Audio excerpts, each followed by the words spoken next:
नमस्कार, भाग्यशेष वार्ता या डिजिटल मीडियामध्ये आपलं सहर्ष स्वागत करत आहे। आज रोजी पाहू शकता अर्धापूर तालुक्यातील चेनापूर पाटनूर शिवारातील ही शेती आहे। अर्धापूर येथील तरुण शेतकऱ्याची या ठिकाणी पाहू शकता ही तुरीची जी शेती आहे, जवळपास 2 एकरचा प्लॉट आहे असं सांगण्यात आलं होतं। आणि या प्लॉटवरती गेल्या अंदाजा 10 ते 15 दिवसापूर्वी शेंगा आळी पडू नये किंवा फुलोरा पडू नये किंवा चांगलं उत्पन्न व्हावं यासाठी फवारणी करण्यात आली होती। परंतु फवारणीची केल्याच्या नंतर आपण पाहू शकता की या ठिकाणी पूर्णतः बाग हा वाळून गेलेला दिसतोय। या ठिकाणी कवळ्या जे शेंगा असतात ते बारीक बारीक शेंगा सुद्धा या ठिकाणी पूर्णतः बुडापासून ते शेंड्यापर्यंत मुळासहित वाळून गेलेले हे बुडे दिसत आहेत। हे 2-3 कंपन्याच्या वेगवेगळ्या व्हरायटीज असलेल्या औषधी होत्या असं सांगण्यात आलेलं आहे। या ठिकाणी काही कंपनीचे कर्मचारी अधिकारी आलेले आहेत, आपण जाणून घेऊया। शेतकरी आणि जे कंपन्या आहेत त्या औषधी त्या कंपन्यांच्या या ठिकाणी अधिकारी कर्मचारी आले, त्यांच्याकडून जाणून घेऊया मत। या ठिकाणी जळालेल्या वाळलेल्या तुरीच्या पिकाची पाहणी करण्यासाठी शेतकरी व कंपनीचे कर्मचारी तसेच कृषी कार्यालयातील कर्मचारी व अधिकारी या ठिकाणी आलेले आहेत।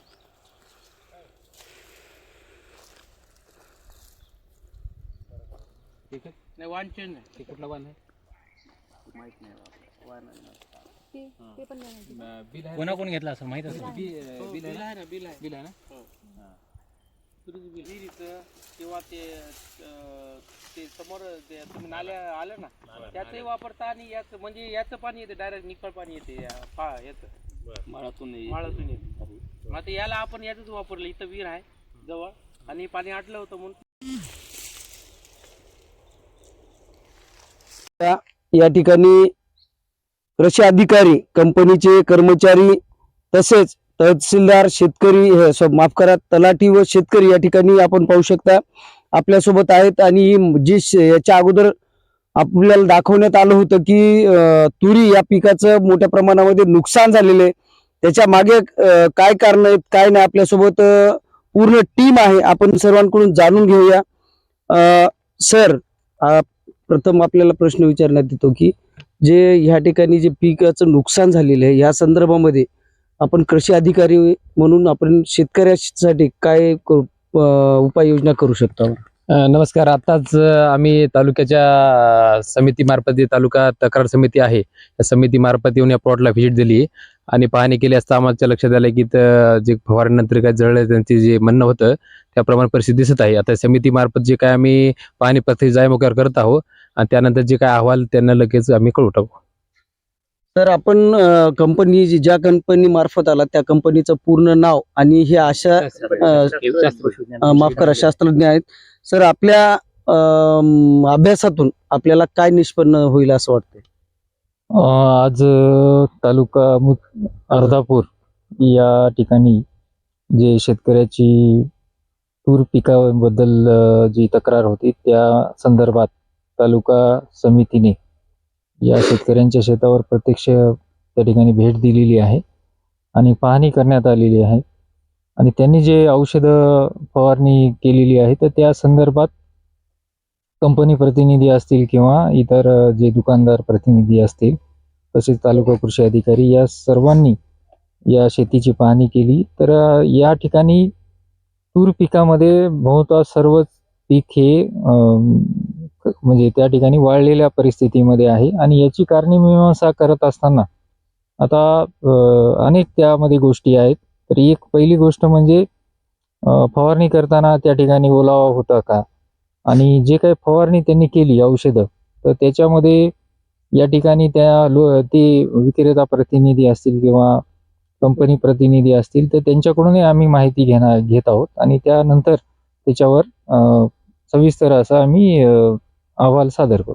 आत्ताच्या अभ्यासामध्ये आपल्याला काय निष्पन्न झालेलं वाटतं? आताच्या अभ्यासामध्ये असंच आहे की तूर म्हणजे खरंच त्या ठिकाणी पूर्णपणे जळालेली आहे। सर शेतकऱ्याला याचा मावेजा मिळण्यासाठी आपण काय प्रयत्न केलेत आणि काय करणार आहात? ह्यामध्ये तालुका जे आपले कीटकनाशक कायदा आहे त्यानुसार जे काय तालुका स्तरीय समिती आहे त्यानुसार आम्ही प्रत्यक्ष पाहणी केली आहे आणि त्याचं जे काय अहवाल येईल त्याप्रमाणे पुढील कारवाई करण्यात येईल. कंपनी मार्फत आणि दुकानदार आपल्या सोबत आहेत, त्यांच्याकडून ही माहिती घेऊ. आपल्याला ही माहिती कधी मिळाली आणि त्यावरती आपण काय कशा पद्धतीने आतापर्यंत स्टेप बाय स्टेप काम करत आलेले आहेत आणि पुढील भविष्यामध्ये शेतकऱ्याला कशाप्रमाणे धन्यवाद. मी गोदरेज ॲग्रोवेट लिमिटेडचा प्रतिनिधी. तर पहिल्यांदा मला माहिती जी आहे ती 2 दिवसापूर्वी समजली. त्यानंतर आमचं ठरलं की जे कृषी अधिकारी आहेत ते रविवारी इथे प्लॉटला व्हिजिट देणार आहेत. त्या हिशोबाने आम्ही पण इथं आलोत, बघितलं. औषधं एकदम परफेक्ट दिलेली आहेत. औषधामध्ये कसल्याही प्रकारचं काय म्हणू आपण भेसळ म्हणा किंवा काही म्हणा अशा प्रकारच्या गोष्टी नाही आहेत आणि कंपनीने रिकमेंड केलेली औषधं आहेत आणि डोस पण एकदम व्यवस्थित गेले आहेत. यामागची कारणे जाणून घेणं पहिली गरज आहे. त्यामुळेच आपण आज इथं पंचनामे करायला इथं बसलेलो आहेत.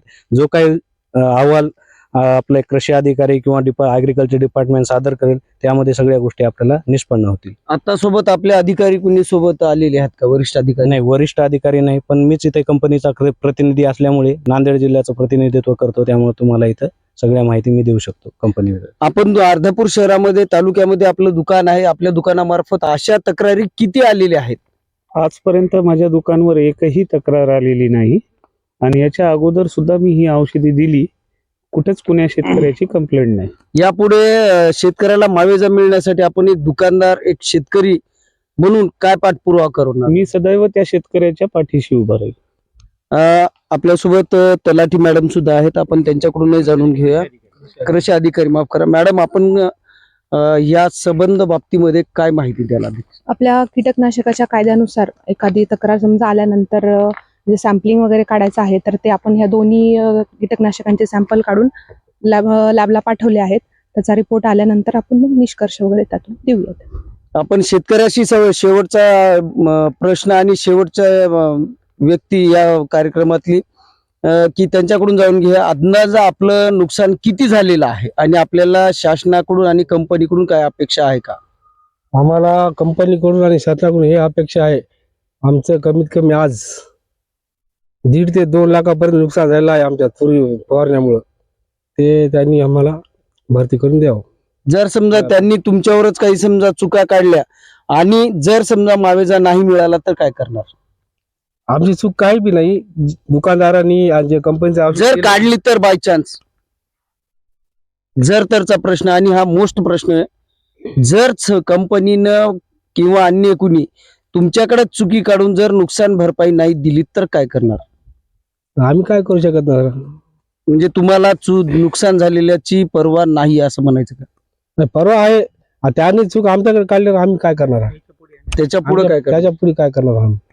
आपण पाहिलं की आज शेतकरी हतबल झालेला आहे. जर कंपनीनं किंवा अन्य त्यांच्या सहकाऱ्यांनी कुणी जर समजा चुका काढल्या तर त्याच ठिकाणी सुद्धा शेतकरी हतबल झालेला दिसतोय. मी आनंद शिंगारे, नांदेड, अर्धापूर. लाईक करा, शेअर करा, सबस्क्राईब करायला विसरू नका. जय हिंद, जय महाराष्ट्र.